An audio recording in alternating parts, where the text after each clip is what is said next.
తెలంగాణ వ్యాప్తంగా సీఎంఆర్ఎఫ్ కుంభకోణం జరగడం సంచలనంగా మారింది. రోగులకు చికిత్స అందించకుండానే నకిలీ బిల్లులను రూపొందించి నిధులను కొట్టేశారని సిఐడి తేల్చింది.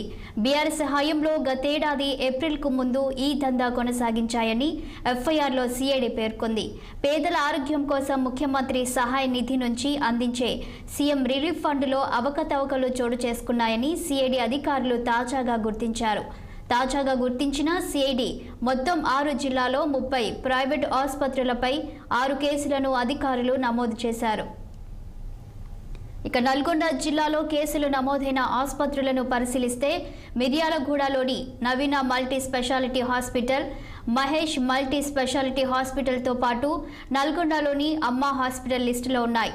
వైద్యం చేయకపోయినా వైద్యం అందించామని రోగుల పేరుతో మోసానికి పాల్పడిన ఈ వ్యవహారంలో ఆసుపత్రుల యాజమాన్యుల పాత్ర ఉందా, లేకుంటే వారికి తెలియకుండానే కింది స్థాయి సిబ్బంది ఈ మోసాలకు తెరలేపారా, లేదా ఇటు ప్రభుత్వం అటు ఆసుపత్రులు కలిసి ఈ స్కామ్కు పాల్పడ్డారనేది తెలియాల్సి ఉంది. ఇప్పటికే ఆసుపత్రులపై కేసులు నమోదు చేసిన సిఐడి ఇప్పుడు ఈ స్కామ్ వెనుక ఎవరెవరి పాత్ర ఉందో తేల్చే పనిలో పడింది.